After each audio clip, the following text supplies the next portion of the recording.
mbokk yi jërë ngeen jëf ñu ngi leen di nuyuwaat di leen gërëm bu baax am mbégte teewaat fii ci ndimbalu sunu borom ak kattanam di sant yàlla bu baax di ànd ak yéen seen émission focus ni ñu ko defee àllarba ju ne bu waxtu wi jotee tey ji nag ñu am mbégte ak bànneex daal honorable député Mayaba Mbaye doon coordonnateur mag yi Pastef doon membre bureau politique bu Pastef waaw doyen ñi ngi lay nuyu bu baax di la dalal jàmm.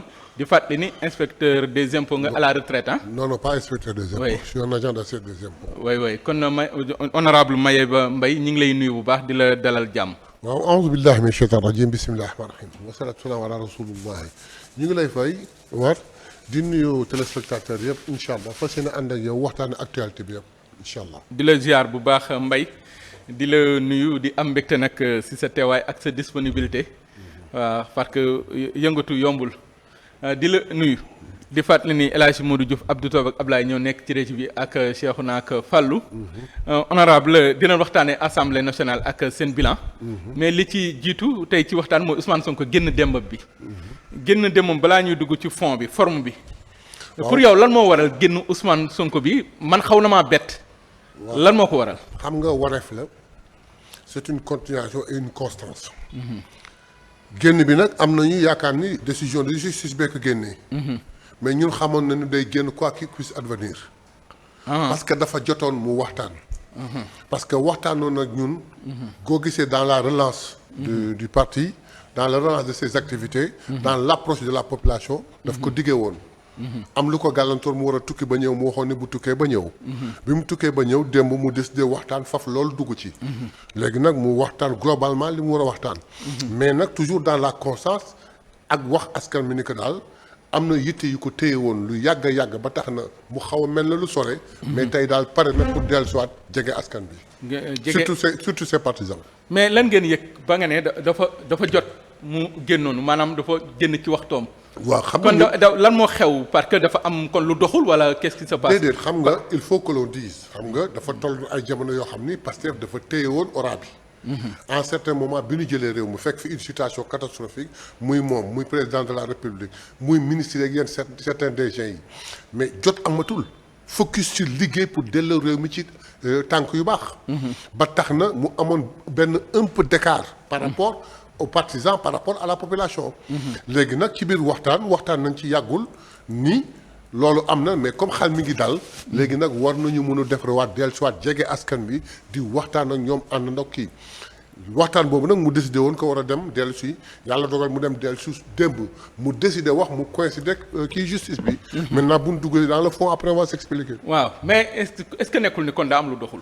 au niveau de Pastef surtout à la base. donc il n'y a pas de problème. parce que après les nominations. après élection yenn députés yi.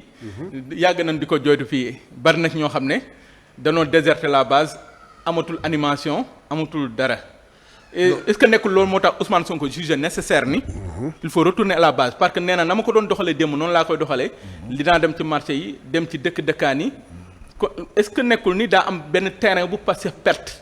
mu bëgg ko récupérer waat parce que aussi nekk dans l'opposition di conquérir le pouvoir mais nekk dans l'exercice du pouvoir aussi c'est autre chose. non wax ni les autorités ont déserté le parti dafay xaw a diis lenn nag mën nañ ko wax. parce que bi ñu ñëwee fekk situation dëkk bi. il est bien vrai que dëgg ñaay.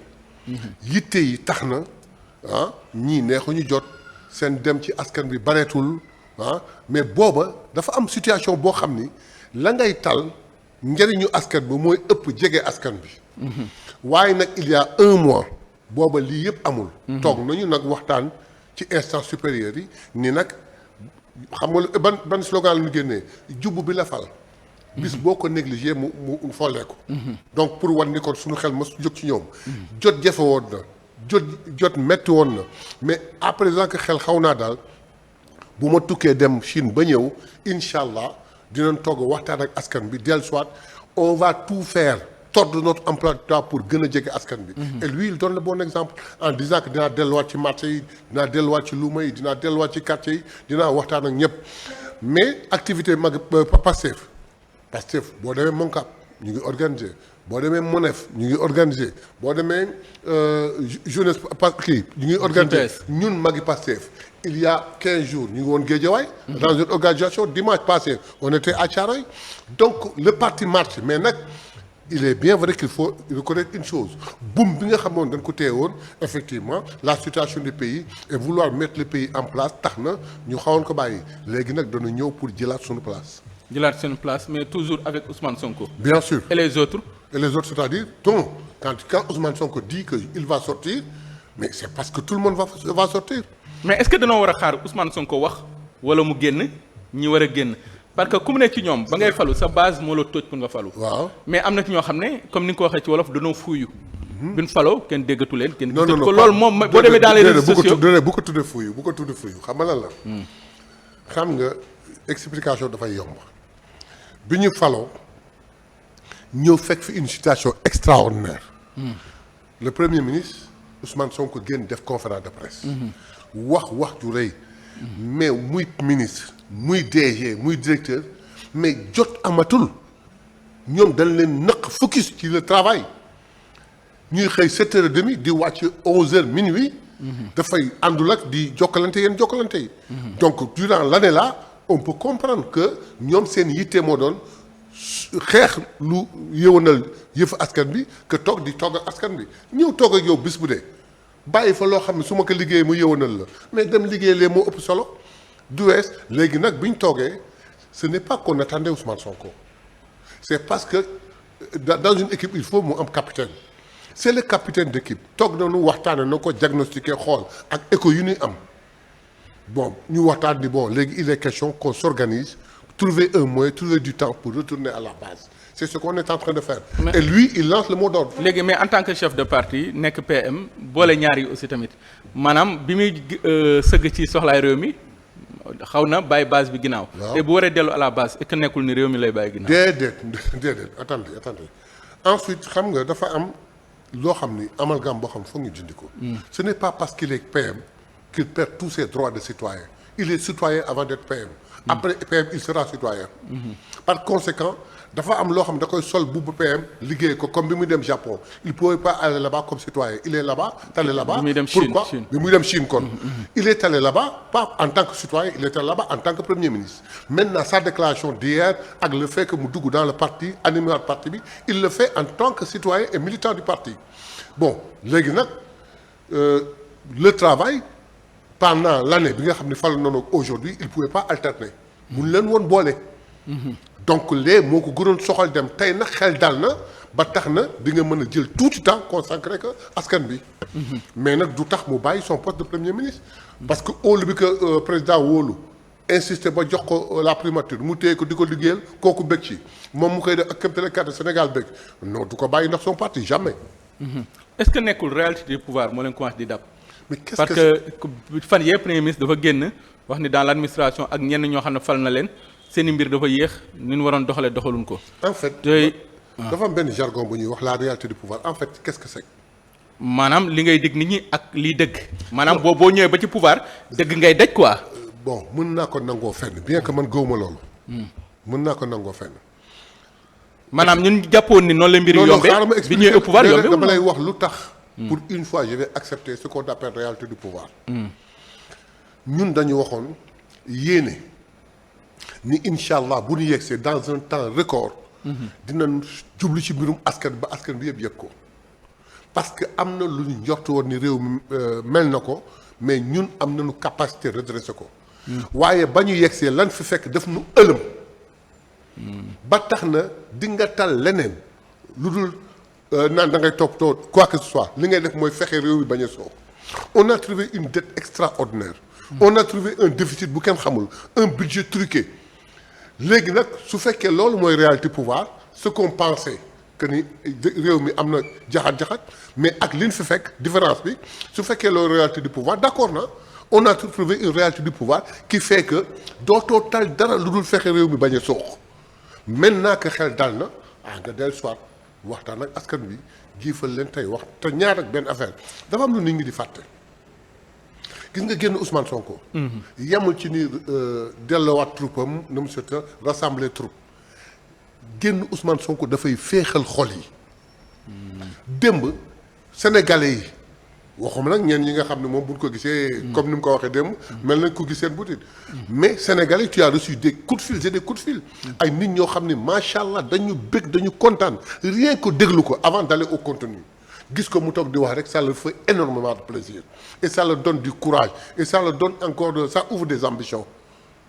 day dalal wax na dalal na xelu nit ñi. Ouais. mais fekk nañ fi jafe-jafe lu ñëpp nangu la ay bor yu des gann mais est-ce que nekkul jëf la ñuy gën a xaar ci ñoom ko wax. mais jëf bi xam nga lan la ma wax la benn bés. c'est très simple. parce que am waa ñëw la. explication bi c'est très simple gis nga li ñu fi fekk ñoom bu ñu yaafusoon après 3 mois kenn dootul mën fay salaire Sénégal sax day dem boo sàggoonoo Sénégal day xam naka laa ko mën tuddee quoi mais seen njàmbaar ak seen xarañ. mais waaw pourtant nguur yi fi falu yëpp loolu lañ daan wax. Ablaye Wade bi muy doog a falu ci Diouf dafa da doon deedeelu naan bu ma defoon lii salaire du mat bu Macky tamit bi mu faloo. yaa ngi dégg bi naan Ablaye Wade naan ko bu defee ñaari weer doo fay weer. waaw xaaral ma pourtant fay na. pourtant est-ce que nekkul loolu da nga koy wax rek pour. ma di deedeelu. waaw kanamu nit ñi déedéet xaaral ma àbb waxtaanu Ousmane Sonko démb. waaw. Ablaye Wade bi muy jël réew mi ci Abdou Diouf. fekk si bor bu ko jaaxal. fekk si budget bu nu truqué fekk fi déficit bu ko jaaxal déficit bi àggul woon sax 4%. Macky Sall bi muy jël ci Ablaye Wade ses premiers propos mooy lan. on n'a aucun problème. réew mi tout est au vert. c'est les premières déclarations de Ablaye Wade bi mu jëlee réew mi. Macky Sall fekk fi déficit bu jaaxal nit ñi. fekk fi budget bu nu truqué. fekk fi bor bu ko jaaxal. bor bi muy ñëw bor bi c'était à presque 49 ou 47% du PIB. mais ñun bu ñu fay ñëw on a trouvé benn bor boo xam ne c'est fait 119% du PIB. on a trouvé un déficit extraordinaire. on a trouvé des prêts truqués yoo xam ni plus de des milliers et des milliards yu nu ab ba pare làq ko kenn xamul fan la jaar. c'est pas la même chose. ñoom dañ ko def dans un but pour que ñun suñu ñëwee. dans les 3 mois ñu daanu mais ce qu'ils ne savaient pas c'est qu'ils avaient affaire à des experts financiers yoo xam ne ils se sont concentrés pendant 1 an takk seen biir suñu nee takk biiru askan bi mooy bi ñu yegsee après 3 mois suñu njort moo doon après 3 mois denrées alimentaires yeeg kii essence beeg yépp mais bu dul woon situation bi ñu fekk tey Sénégal kenn waxatu ko mais nag on a su travailler et maîtriser la chose au point où en 2026 moi personnellement j'ai espoir que askan bi dina commencer yëg carrément ni am na ay njëg. mais léegi pexe léegi lan mooy pexe ci situation bi ñëpp nangu na ni réew mi jafe na. mais est-ce que am ngeen ay pexe. mais attendez yow vous suivez pas l'actualité déggoo le premier ministre démb nee na yàlla kese moo mën a tax ñu échec.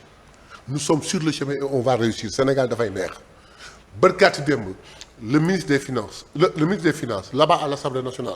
après la révision de la loi rectificative lu mu wax situation bi jaxasoo na mais jaaxalewuñ on maîtrise bien la situation on va vers des structures yoo xam ne de base yoo xam ne day teg Sénégal vers la rampe donc amul benn problème pexe yi mi ngi fii déggoo li mu wax affaire bi ëlëm nañu mais jaaxaluñu on maîtrise bien la situation te incha allah on le gère bien boo nekkaat nag léegi yàlla mi ngi ñu dénk des partenaires comme la Chine ban fa demee gis nga yan fa am yépp hier tu as vu les Allemands qui sont venus avec qui signent un contrat pour monter ay véhicules yi et consorts te nag ma wax la benn affaire bien que le FMI et la Banque mondiale dem nañu.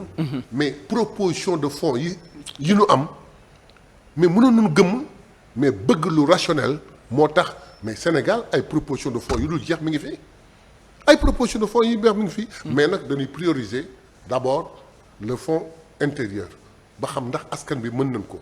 su ko askan bi ñu xool aux alentours limitrophes bi Afrique bi su fekkee mënuñu ko nañ soogay seet keneen. mais askan wi li ñuy daj rek ak joytu bi nekk ci askan wi. waaw maanaam di jàmbat ni dëkk bi amul xaalis amul dara bu dee yéen li ngeen bëgg ci askan ngeen koy jël est-ce que askan duñ gën a lot bu dee dëkk Afrique yi tamit wala fi neen kuy jooy mënut a ndax kuy jooy. waaw léegi ngeen bëgg leen wekk lii. léegi wuyu ma askan bi diggante bi ñu jëlee réew mi ndax denrée alimentaire dafa yokku ndax pétrole bi ndax essence bi dafa yokku ndax courant bi dafa yokku ndax ndox bi dafa yokku lan doon dund ba régime bi nekkee fee. bien que ñun fekk nañ fi ay jafe-jafe yu méttee métti fexe nañu ba dara yokkuwul mais waaw xaalis mu amul maanaam njëg yi affaire yi moom mën nañu wax ne xaalis boo amul d'accord uma am na ñoo xam ne dëgg-dëgg Sénégal metti na ci ñoom te ñooñu mooy suñu problème ci la ñuy œuvrer pour ñu génn ci loolu mais keroog ba ñu laajee ni dañu bëgg tant de milliards mais deful weer Sénégal yi génne xaalis boobu tey laajaat nañu Sénégal yaa ngi koy génne te lee mu mat donc am na ñu ko am na ñu ko mën mais nag damay d'accord ak yow que lañ fi fekk ñëwuñu pour téye ko dañ ñëw pour wàññi ko te ñu ngi ci te incha rabbi léegi mu commencé wàññeeku mais les Sénégalais sont capables de ci. honorable Ousmane Sonko ak justice. waaw problème bu yàgg. waaw démb mayul dara justice bi. maanaam bi mu yegsee ci ñoom il ne mangeait pas ses mots quoi li mu leen bëgg wax la leen di wax. maanaam discours démbam ya ci justice mooy discours tayam.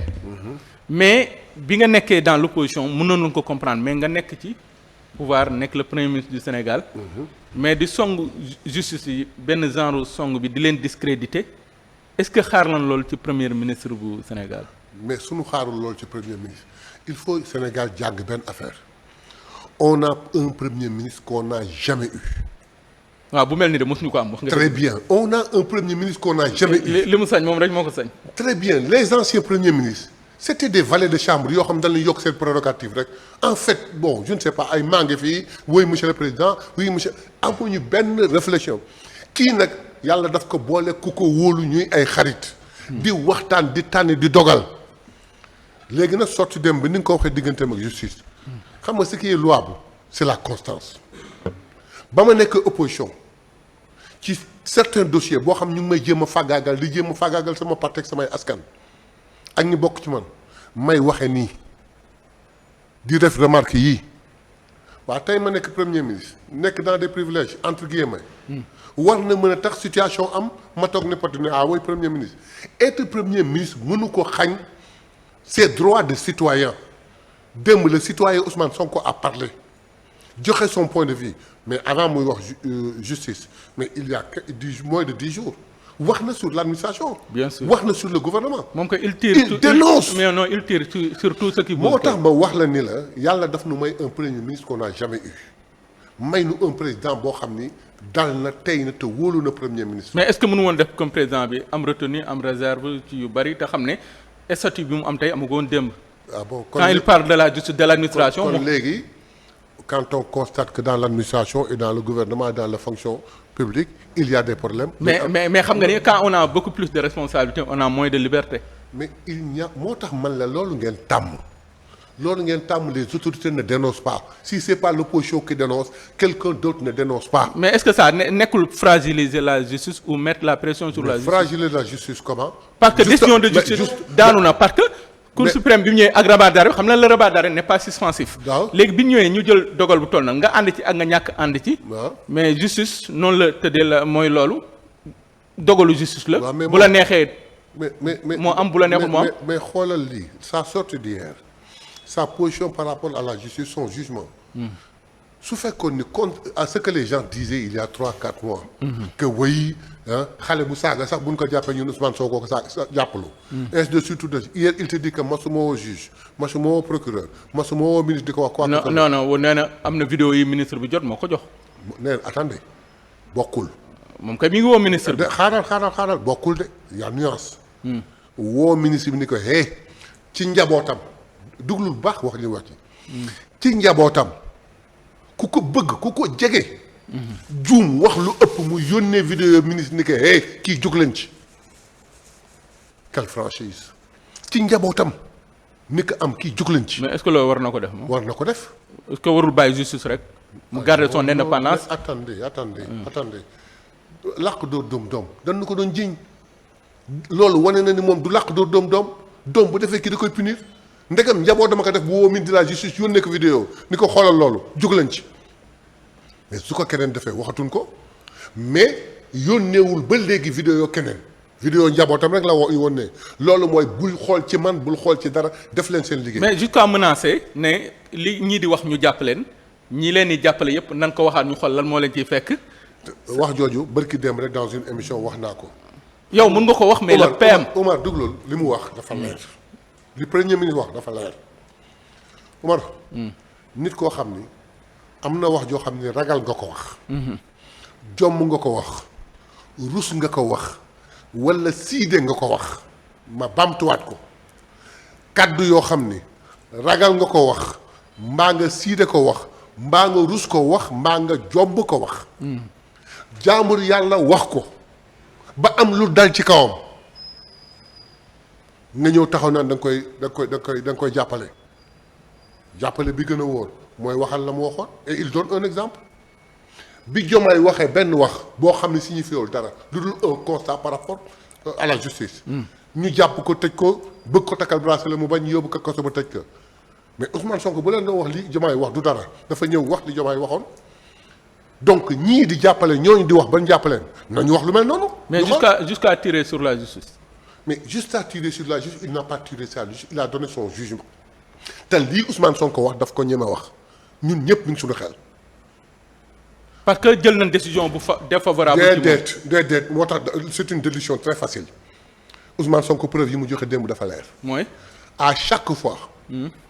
juge yoo xam ni dañ leen di jël instrumentaliser leen ñu génn di ko def yu kenn xamul. imaginez prenons un exemple un dossier boo xam soo war ba sax def mais naa ko wax le dossier de Sweet Beauté.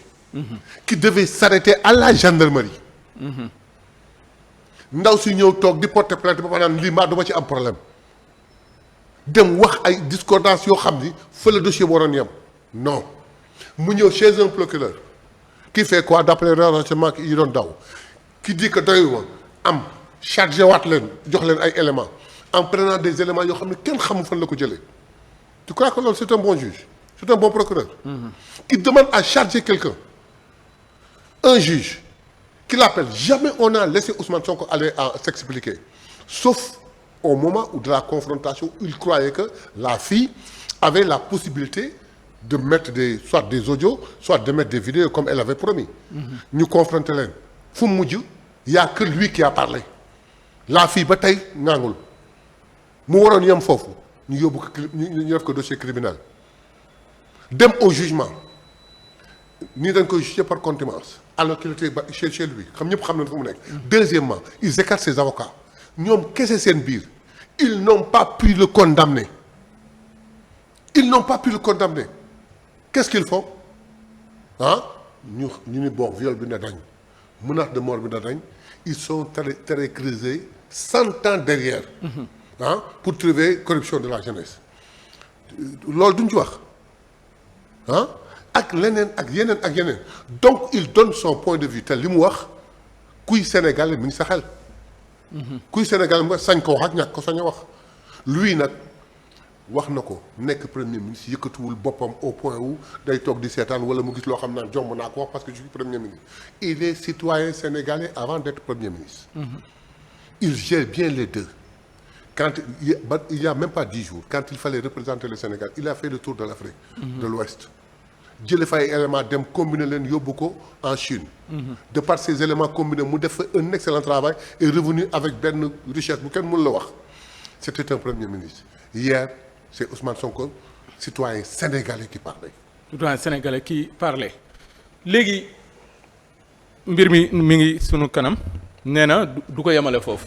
yor na rapport bi dina ko génne te mi ngi sàkku ñu reprendre le dossier ou bien réouverture ci dossier bi. xam nga dañ ni un jugement su demee ba mu àgg ci paroxysme mooy moom kii yëpp étape yëpp jeex na mënuñu ko ubbiwaat lu dul bu nu amee un élément nouveau léegi nañu xool mbir mi fu mu jógee ci Ousmane Sonko di def conférence de presse tudd nit Mame Mbaye Niang il a été épinglé par doon wax Dioum. le rapport IGF la bëggoon wax IGF kooku lapsus rek la. lapsus la woon waaw. Mame Mbaye Niang d'abord xam nga jugement xam nga la justice Mame Mbaye Niang ñëw officiellement toog ni non rapport amul masuta am le gars bi signé rapport bi. bi Ousmane Sonko wax. toog na dans une télévision officiellement. wax ni il y a un rapport. Mame Mbaye Niang à un certain moment bi mu nee ba xamatul lu wax nee na oui rapport am na. mais rien que ça devait pouvoir guider la justice. néanmoins la justice avec ses erreurs topp li mu topp rek ba def li mu def. léegi nag jugement bi yëpp jeex na il y a un élément nouveau. mooy le dossier yàlla moo baax ci potu buur. mooy rapport bi. rapport bi ñëw fekk ci kaw biram mu nekk un rapport qui le condamne c'est un nouveau élément il va le soumettre on va réouvrir le dossier pour voir. mais à quel intérêt parce que dama gis benn Ousmane Sonko boo xam ne boo dee jàngat am na lu nekk ci boppam lu mu waxul. xam lu nekk ci boppam xam lu mu waxul. xam lu nekk ci boppam lu mu waxul. dalal xelu askanam ak ñooñam. dossiers yi ñu ko tegoon ci kawam ak ay terrorisme ak ay yooyu yëpp benn bu ci nekk ñu teg xam ne loolu yëpp ay naxa xandang la dalal xelu ñëpp wan ni. pour yow il faut évacuer tous ces dossiers il faut tout évacuer. non mooy Adji Sarr déedéet yamul ci. li mu wax dafa leer. yamul ci dossier yi nga xam ni dañ ko accuser moom. yooyu yëpp danañ ko leeral parce que aw ma lu may tiit. mais ay plainte yu ma bind lu ma 7 teg ko te kenn laalu ko te pourtant nag ku plainte jëm ci moom rek ñu gaawantu. te pourtant moom bind na 7 plaintes yoo xam ne kenn laalu ko tu as vu. donc moom loolu lay wax. oui loolu la expliqué pour mu leer nañ Sénégal yi xam. mais loolu bu ko toppee est-ce que dina liggéey. lan moo koy teel liggéey Ousmane Sonko li dox ci diggante mu ngi yoon yëpp bu ci bëggee dellu si waat. non mais xaaral xam nga Umar suñu waxee nii dafay jaaxal askan bi. Ousmane Sonko bu ciy dellu si waat du Ousmane Sonko mooy xëy le matin di topp di dem non. Ousmane il le donne à ses avocats yi nga xam ne ñooy liggéey seen liggéey ñooñu entamé procédure muy liggéeyam au besoin on le contacte il donne son point de vue et il continue à faire son travail les avocats font leur travail du Ousmane Sonko mooy xëy suba ba ngoon nekk ci dossier bi. non xëy na nag bu procès jotoon tey wala mu war a am Ousmane Sonko dina subbi mbubu premier ministre dem wuyu comme tout citoyen. mais est-ce que amul lu muy ragal ci éligibilité am Ousmane. non il l'a dit hier dara du ko tee mu nekk kii su ko bëggee dara du ko tee mu nekk candidat ensuite. mais si par extraordinaire Ousmane Sonko n'était pas candidat vous croyez que yàq na le projet les dernières élections présidentielles il n'était pas candidat il a désigné un candidat qui est devenu président. mais am na ñu ne c'était une façon de déclarer sa candidature pour 2029. non et hier daf mel ne daa am ce qu'il a dit est clair olof bu leer nañ la wax. dara mënuma tee nekk candidat su ma ko bëggee le nom su ma ko bëggee est très significatif dara mënuma tee nekk candidat su ma ko bëggee. su ma ko bëggee boobu mën nañ ko jëlee nii tant que kii fi ne mi ngi nekk président am possibilité dafay nekk candidat pourquoi nit ñi jàppee ko naan dafay déclarer candidature am pourquoi. léegi ñu génn ci justice bi ñëw ci Ousmane Sonko ak. opposition Sénégal. keroog bi mu jugee Chine xaw ma Chine la ko waxee am na vidéo bi circulé mooy opposition tey bu ma nekkoon président. waaw gars yi fi yàq réew mi 12 ans di lappi ñoom ñëpp dina noppi. waaw démb mu ñëwaat ne opposition amul Sénégal. est-ce que en tant que démocrate moom war na di waxee noonu. mais justement c'est parce qu'il est démocrate qu'il parle comme ça. parce que woo na leen fi ay résidus benn jamono mais est-ce que bu deful nànk du dem ba nekk ci tànk yi Macky Sall mi doon wax naan opposition bi. je vais les réduire à la. waaw bokkul de. mais du benn respect wala cër bu mu jox opposition quoi. mais c'est parce que. alors que dans une démocratie normale. opposition dafa war a am. quoi qu'on dise opposition moo fi amul. nañu waxtaan ay nit la yoo xam ne dañ leen di xorom ñu toog ci plateau yi di wax ñoo fi nekk. ak certains nains politiciens. ñoo fi nekk di wax. kan nga dégg ma des nains politiciens yoo xam ne amuñu base. comme kan. doomu tudd tur. yow li may wax xam nga ko kenn xam na ko ñoo fi wax à part ça des gens que l'on graisse ñuy toog ci plateau yi di wax ñoo fi nekk comme opposition. passez-moi l'expression certains journalistes yoo xam ne on peut les nommer sax chef d'opposition yooyu fi am. ou d'autres gens qu'on amène sur les plateaux ñuy wax n'importe quoi. mais une opposition ñun ba nekkee opposition dafa leer nañ de nous faisions des conférences de presse nous dénoncions des choses concrètes. yéen kay def ngeen fa lu ne. très bien. waaw léegi nag doo leen bàyyi tamit gars yi tamit ñu def li ñu bëgg loolu opposition lu ñu def. wax kan wax mais kan mooy wax kan mooy en fait kan mooy wax. déggoo Pape Djibril Fall déggoo. bu yàq suñu waxtaan. c'est un né politicien il n'y a même pas 5 personnes derrière lui. il n'a même pas 5 personnes derrière lui. gars yi ne mooy seen pourquoi nga xoolal yaa ngi koy xeeb de. waaye du dara waaye nga doon doon xeeb Pape Djibril Fall c'est qu'est-ce qu'il est Pape Djibril Fall pour aller à la première fois là-bas na mu sax à l'Assemblée nationale il a fallu qu'il prenne les kii des autres là ay na mu tudd sax. parrainage jàmbur. waaw il fallait mu jël parrainage jàmbur pour mën a burux lu dem. et cette fois ci li ko yóbbu xam nañ ko waaw bu nu sonal. mais yaa ngi koy xeeb de mais lépp. du dara xeeb nga xal mu lekk. lakk waaw kay nit xeeb na xal mu lakk daayam. parce que man gis naa muy jël ay el quoi. el lan. muy démb conférence de presse bi génn nee na Sonko mayatul Sonko mu taxaw di wax ni muy waxee nee na ko bu ko waxati bu ko defati. xam nga. boo déggee gars yi nee na assemblée nationale. maanaam gars yi nee na dans l' opposition c' est le meilleur. parce que taxawaayam gis nañ ko Omar gars yi genn gaa wax ko yenn gaa wax ko Omar xam nga loolu mu def là dafa am lu mu def parce que fii mu ne bëgg siiw ak bëgg poñ waxal ci Sonko taxaw mayetuma Sonko muy taxaw di wax yi kii il est pour di may Sonko yow waxuma la moom man Mayabé. benn branche extrême bu magi Pastef benn branche extrême bu Pastef man Mayabé coordonnateur magi Pastef maa ko ëpp nit. moom man kan la ba naan maytuma Sonko dañu yem ñoom ñaar dañu nuroo lu muy bëgg bàkkoo taxaw assemblée nationale di wax loo xam ne c'est des contre-vérités. mais tey candidat à la présidentielle peut-être. qui ça moom dafa jàpp chef de parti la comme Sonko peut-être Sonko mooy nawle. xam nga bu defee Sonko nawle day nax boppam. le coordinateur de la JPS sax du moromam. le coordinateur de la JPS sax du moromam. Ngagne Demba sax du moromam. du sax moromam entre nous. pourquoi amoo leen benn respect ci est-ce que nekkul yéen xam ne tey est-ce que vous êtes sur la même ligne ak Diomaye parce que Diomaye il disait que dama soxla une opposition forte et républicaine.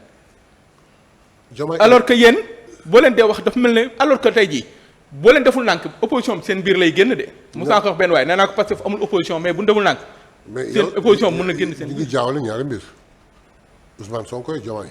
waaw Diomaye c'est le président de la République du Sénégal c'est le président de tous les Sénégalais. mais Diomaye mooy Sonko Diomaye non wala nekkut loolu nekkut. non attendez dans un cadre. Sonko mooy Diomaye mooy Sonko. mais dans la fonction Diomaye est président de la République de tous les Sénégalais.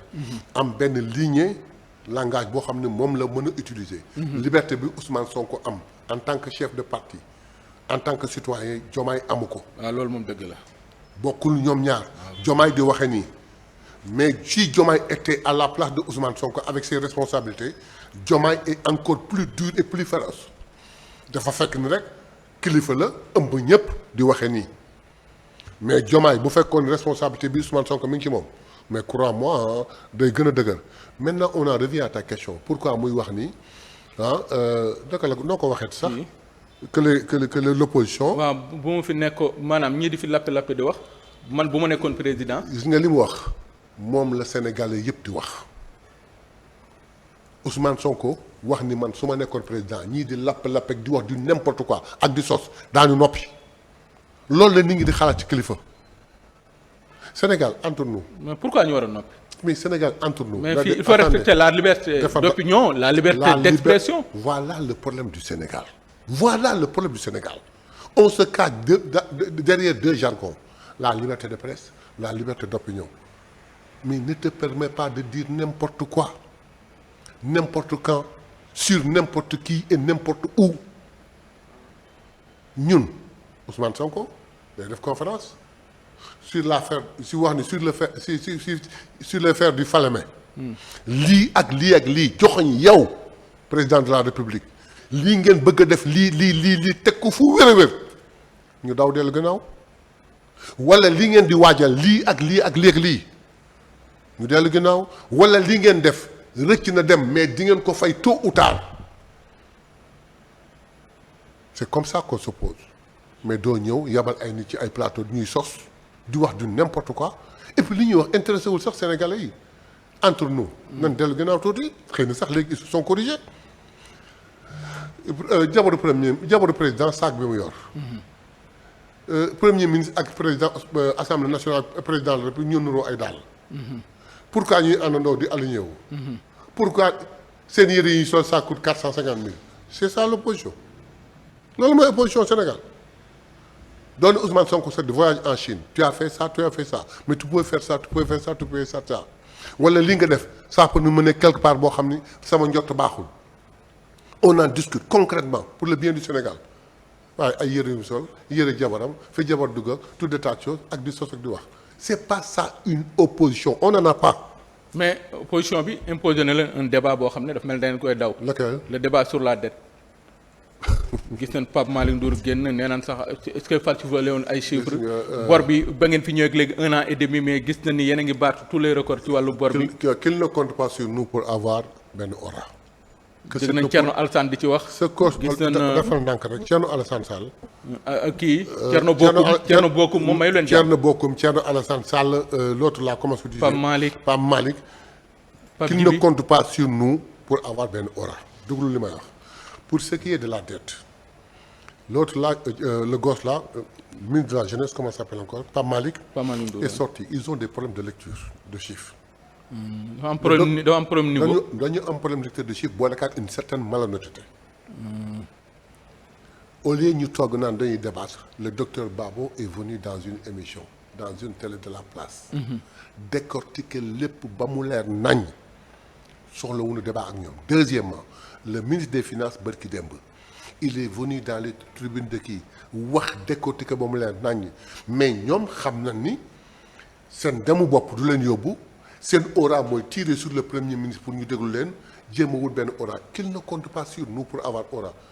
tu crois Ousmane Sonko toog ak Thierno Alassane Sall débat mais le gosse là de Azer ñu ngi koy wax un débat sur une chose qui les concerne tous les deux. Azer oui. il n'a qu'à aller su dóoree booy bi magu booy bi ñëw su ko dóoree papa booy bi ñëw.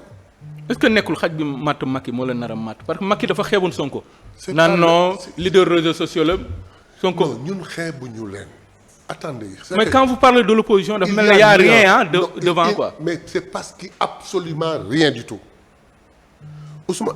Macky il disait que Ousmane Sonko c'est un opposant des réseaux sociaux. oui parce que booba xamul ni ñun réseaux sociaux yi la ñu amoon parce que aucune télévision ne nous appelait. oui koo woo sax mu daw mu bañ. lu xew sax suñu événement sax duñ ko couvrir ñemewuñ ko ils avaient raison. oui mais ñun ñu jël réseaux sociaux yi di ci def suñu communication il dit kii opposant réseaux sociaux yi la sans tenir compte ci li ñuy wax suñuy dajaloo di dem.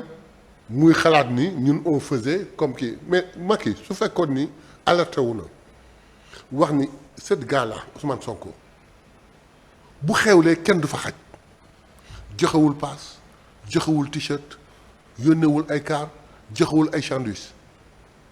deuxièmement il suffit que mu toog amul lu mu campagne mu ni nii mais partisan génne xaalis jox ko c'est là où il devait le prendre au sérieux mais pour moom. lu ñëw cotiser moom am na lu ko ëpp.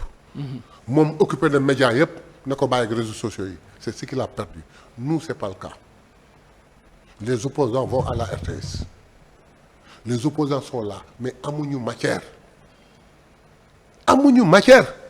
matière bu ñu am mooy ñoo nurooy daal matière bu nu am seen yére dafa cher matière bu nu am mooy. mais am na loo xam ne tontoo goo leen ci parce que bu ñu waxee ci rapport d'exécution budgétaire bi. ñu ne mais presque li nguur gi dundee mu ëpp li ñu def ci investissement alors que dañ leen doon xaar alal ji di jariñ askan wi. c'est faux c'est archi faux mais lépp ci fonctionnement ngeen ko def maanaam si c'est da ngeen nguuru quoi. c'est faux c'est archi faux budget à présidence mi ngi yokk assemblée mi ngi yokk primature mi ngi yokk. le train de vie de l'État du wàññeeku. li fi nekkoon comme ay agence moo fi ne alors que yooyu yëpp am na nu doon rationaliser les dépenses. bon su alal ji mun na dellu ci le Sénégal. su ñu ko waxee nii rek dafay jaxasoo na nga ko benn le budget. de la présidence nee nañ dafa yokk le budget de la primature nee nañ dafa yokk. waaw nañ dem ci ñaar yooyu. ba ci assemblée. à la limite àggaguñu assemblée. à la limite budget yi dafa wàññeeku comme le dit le ministre des finances. comment. mais dafa am ay structures yoo xam ne ñu ngi basé woon dans les ministères. ñu dindi fa loger leen indi leen soit à la présidence soit à la primature ñooñu dañuy ñëw ak seen budget additionné wu. Ce n'est pas parce que la primature en elle-même le budget mu yokk mais dafa am li mu amoon ñu wàññi ko mu yem foofu waaye mu am ñetti wala ñeenti doom yoo xam ne dañ ko bàyyile woon kenn ñu dindi bàyyile boobu bàyyile ko dañ ko loger à la primature dañ ko indi loger ko à la primature mu ñëw ak ses fonds. oui. à la présidence c'est de même à l'Assemblée nationale yokkunu 15 dafa tolloog ni bi waa ji ne dafay jënd ay oto jël ay engagement dans les engagements dafa am loo xam ne une première partie bu ñu war a fay dans l'année 2025. loolu moo indi ñu programmer ko mais budget bi laajul yokkuwul 1 franc. ensuite mais le ministre des finances il t'a parlé barkaat dem. les 70% da nga koy fay ay bor. naka ngay def train de vie de l'État qu'est-ce que pour mas nga gis pour prendre un exemple très banal mas nga gis xew-xew am kii sant Abdou Diouf. ñu jël ministre yëpp taxañ leen dugal leen ci benn bus yóbbu leen. waaw mosuma ko gis naa ministre de la santé jëm Kédougou yan woon gars yi dugal ci bus. jërëjëf. waaw ay exemples yu banal la ay exemples yoo pour askan bi mën a xam. gis naa benn président conseil de surveillance bu ñu jox 4x4 xam naa ko ah. jox 4x4 bu mag. waaw mun leen jox leen oto bu ndaw. yooyu. jërëjëf xam nga nag moo gis nga. xam nga entre nous. ñii ngay tuddee opposition te ma naan la dun dara. c'est que il cherche dañoo am ay éléments de langage. da ngay seetlu benn semaine. dañuy jël benn élément de langage muy seeni journaliste ngeen baal ma nag. muy seeni chroniqueur.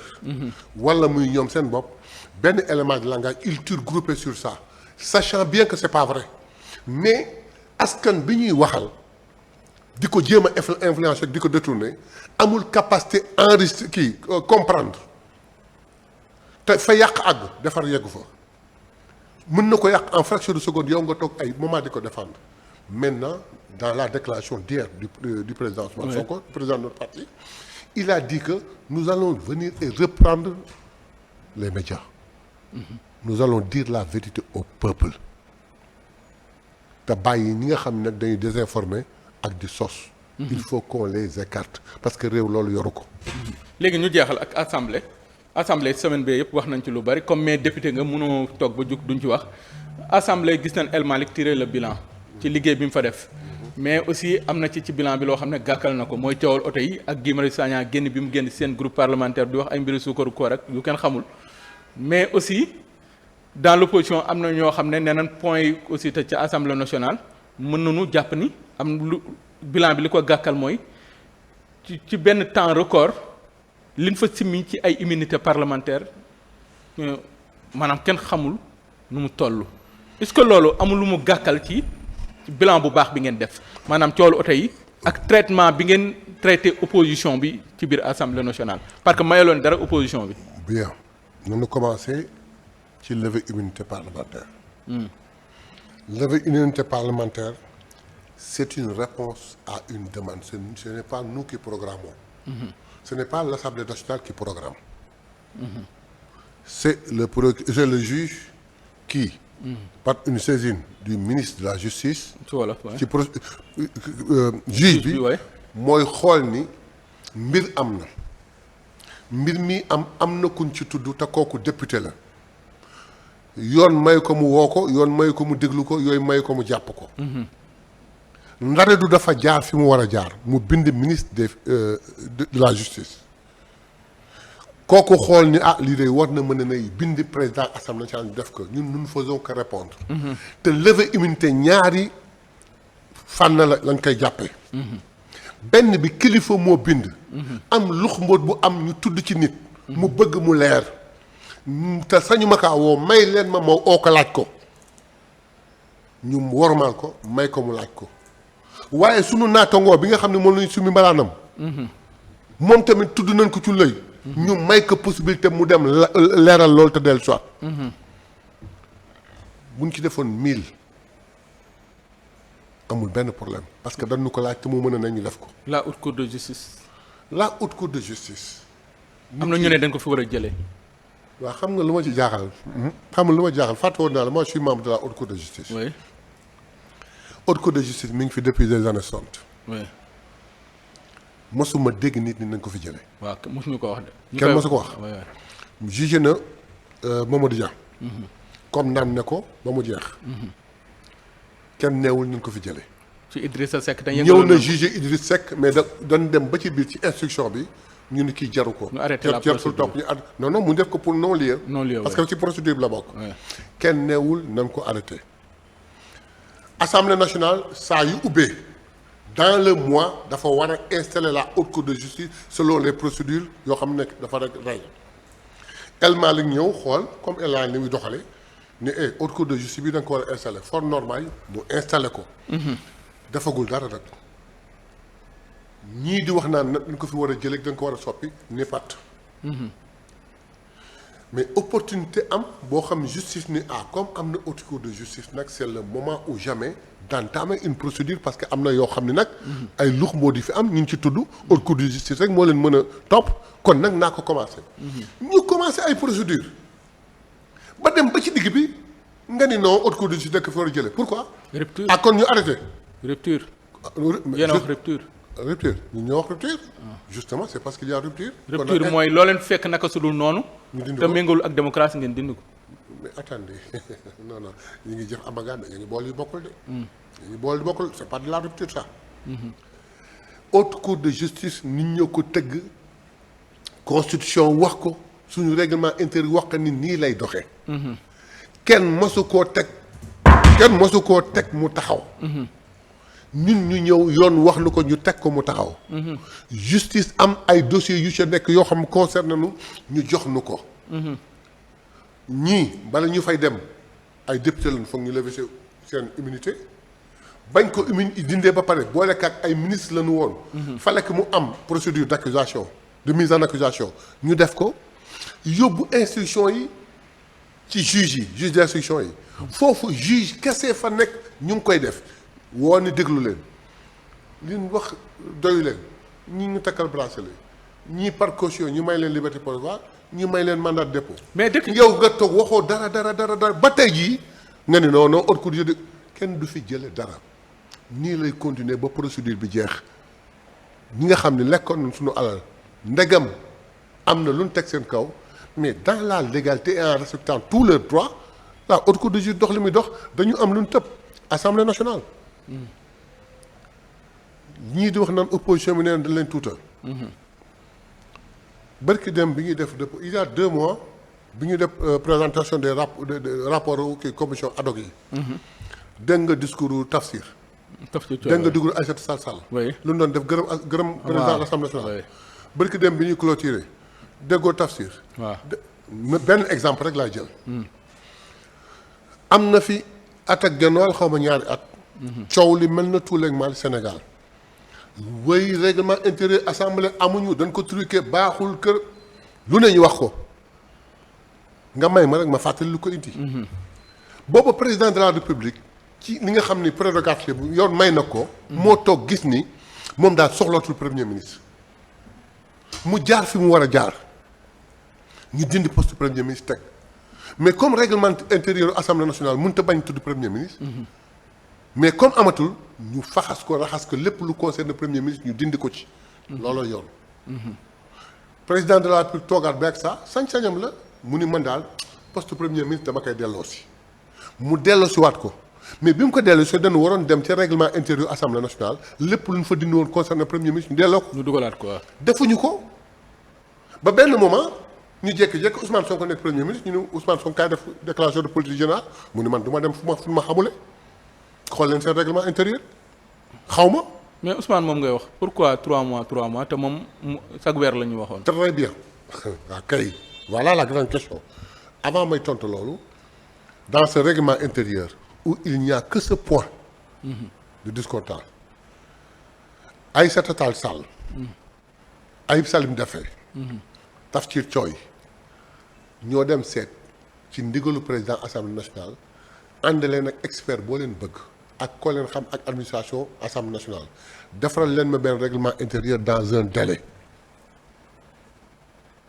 mooy opposition mi ngi fa Aïssata non inscrit ñu ngi fa Tafsir majorité mi ngi fa ak ay bi jiite woon ñu toog waxtaan que keroog sama yaram da doon daaw bi ñuy dem en commission de présenter ce projet de loi quand quelqu'un pose une question c'est Ayib qui répond Aïssata Sall complété wala c'est Aïssata qui répond Ayib complété il n'y a eu aucun problème opposition mën na wax ni dañ leen xeet yi wala dañ leen tuutal nan ñëw maintenant sur ce point ñu ni le premier ministre dafa daan war a ñëw chaque mois assemblée nationale mais on fait un règlement intérieur boo xam ni kenn mënu ko tailler sur la mesure de Ousmane Sonko kenn mënu ko tailler sur le régime en place day nekk un règlement intérieur boo xam ne régime bu ñëw mu adapté wu ci ñu ni premier ministre il faut mu ñëw assemblée au moins une fois par 3 mois au lieu ñu wax ni na ñëw tous les mois. da ngay def loo xam ne mën na ne. da ngay def loo xam ne mën na ne su ne au moins 3 mois au moins une fois mën na ñëw 5 fois. mën na ñëw 4 3 2 fois. mais il est obligé de venir au moins une fois. li nga leeral ni am na solo. yaa may dégg su ne na ñëw au moins une fois mën na ñëw 5 fois ci mois bi ci 3 mois yi. mën na ci ñëw 4 fois 3 fois wala 2 fois waaye nag bu loolu amul par force foog mu ñëw fa benn yoon. exemple bu simple bi ay dafa joxe keroog bi muy tontu. nous allons entrer en session en octobre la session unique. bu ñu duggee rek on entame le marathon budgétaire. muy un travail fastidieux et fatigant. boo xam suñu kaw la tegu nangu nañ ko askan benn ko sant dañ koy def. concentré wu sur les commissions avant ñuy ñëw dans les plénières. ça nous prendra d'octobre presque à décembre. mais yow coowal oto yi lan mooy sa position. pour non nanu àggale ci loolu. léegi durant ces 3 mois là dañuy dagg li ñuy def li important noonu nga xam ni le budget du Sénégal le sort du Sénégal en dépend pour ñëw déglu premier ministre ne serait-ce que ça. alors que buñ ko deful mu nekk champ boo ah oui même ñu ngi def budget bi mais les règles a dit dafa war ñëw tous les mois na ñëw pour éviter ça ñu toog may ma rek bala may tontu ci oto yi. ma wax la benn mbir. un point très important xam nga quand on met un projet de loi bu ñu liiree rapport ba pare day am ay questions préalables. ñuy wax ni bu majorité waxee opposition wax dañ ni la majorité et l'opposition ou les non inscrits bi ñu mujjee def benn séance plénière pour un projet de loi je xamatuma sax ban la ay am na ku wax au niveau de la majorité am ku wax au niveau de l'opposition su ma juumalee xaw ma Tafsir Thioye la xaw ma Thierno Alassane Sall a voulu parler on lui dit non tu peux pas et sincèrement il avait le droit de parler mais les textes ne le permettaient pas dindi nañ ko le ou on l'a remplacé par un et ce qui dit que tey bu amoon question préalable majorité wax opposition wax non inscrit dafay wax ak yeneen bi ci ëpp importance l'enquête parlementaire commission d'enquête parlementaire une commission d'enquête parlementaire bu njëkk ñu soxla enquête ba soxla la yow ñu ne nga ne baax na man baax na su la neexee doo ñëw dañ na par force da nga ñëw. mais jusqu'à convoquer des magistrats est-ce que du indi malaise mais aussi jalgati ci séparation des pouvoirs parce que magistrats yi aussi génn nañ mais convoquer des magistrats ci kanamu assemblée nationale ñuy expliquer wu. waaw loolu ça peut créer des problèmes am na ñu ne c'est un précédent dangereux. non attendez on va pas convoquer un magistrat dans l'exercice de sa fonction on peut convoquer un magistrat dans un fait réel où il est considéré comme un citoyen sénégalais il faudrait que ça soit clair. Oui. Ce n'est pas parce qu'un magistrat a donné un jugement bu ñu neexal on va le convoquer ce n'est pas un magistrat parce que def na non. léegi et la séparation des pouvoirs dans tout ça. mais attention il est sénégalais avant d'être magistrat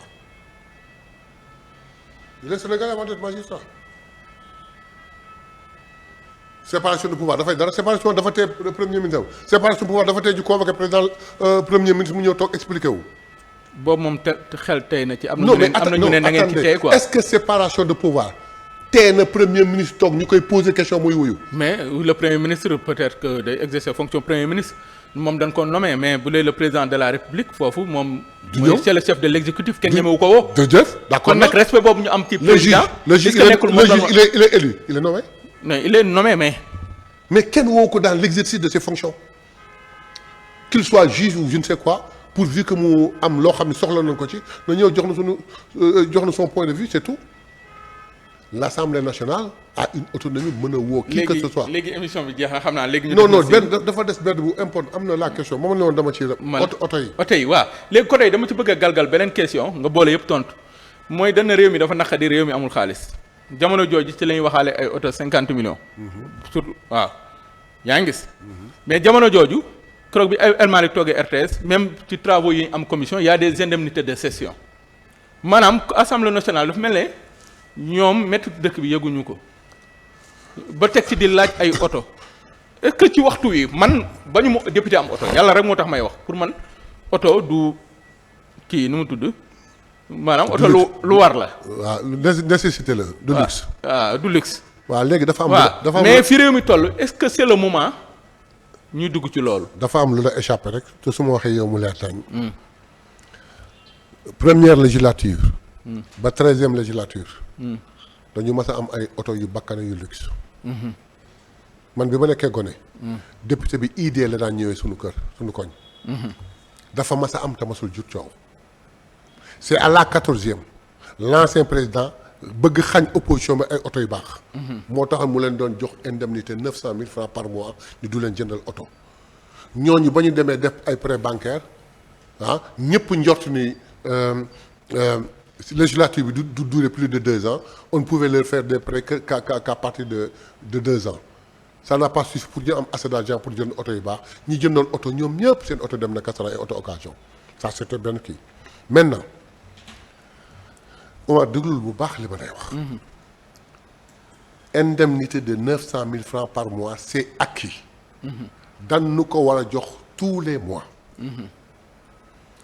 bi El Malick yegg seen ni cëpp ni daggal ma lii xaaral téyel ma ko waxtaan ak ñoom ni gis naa lii copp naa def nii te nag am na loo xam man mënuma ko bañ il faut nga am leen moyen loo leen liggéeyee seen 900 000 yi dinaa ko jëndal leen ci oto ak fi réew mi toll léegi 900 000 yi bu fekkoon El Malick waxul waxu oto député bu ne dana jot mois bu ne 900 000 waaw loolu dëgg la 54 millions la ci 5 ans yi te coow du am du doon kon lan mooy ni coow li dafa nank rek bu fekkoon ni El Malick jëndul oto kon député bu ne di nga jot 900 000 francs par mois mu nekk 54 millions ci 5 ans yi te coow du am neel benn ñaareel bu fekkoon ni ñun député yi gisante nañu ngi dem ci benn banque signé ak moom convention El Malick yoonam newu ci ñu ne ko ñun kat kenn ku ne am na indemnité 900 000 francs par mois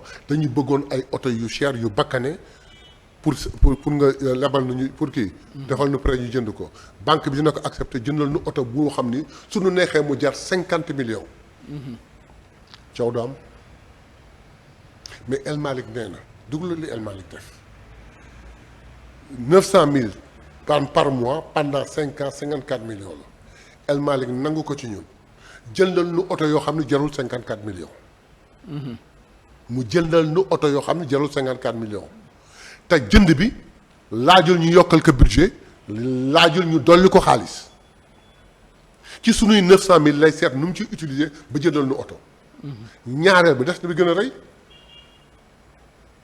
bee 900 000 su fekkoon waxul oto amul dañ koy def suñu poche bu fekkoon dem nañ seet benn banque wut ak moom convention ay oto la ñoo koy jënd def ko suñu tur El Malick jënd ci sunu xaalis ay oto def ko ci turu assemblée ana coow li ana problème bi léegi nag may ma wax la waxay indi wax askan bi moo ñu fal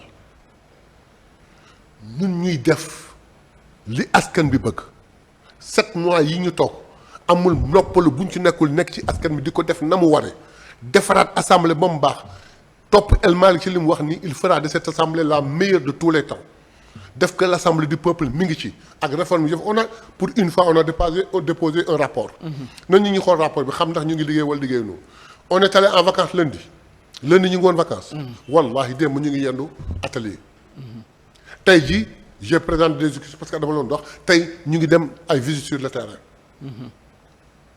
ce qui dit que ñu ngi liggéey li ñu war liggéey léegi nag ma wax la benn affaire la oto la ñuy wax man dépassé naa oto